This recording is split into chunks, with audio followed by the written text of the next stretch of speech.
Good morning guys. Paano ako makakauwi nito guys? Ang lakas ng ulan. Wala pa naman akong payong.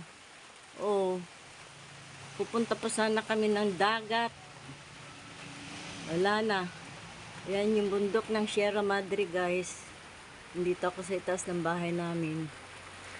Yan. Kikita niyo yan.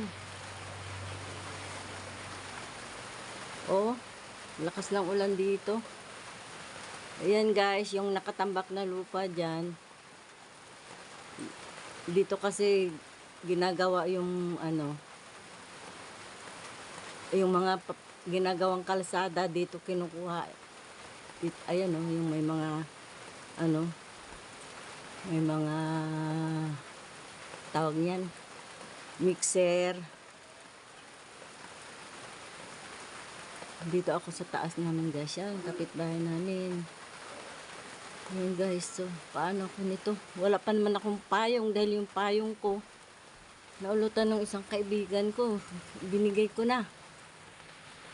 Oh. Paano makaka biyahe ang super yaya? Patitilain ko pa yan. So yan lang guys. Ingat kayo lagi. I love you all. God bless us all. Bye.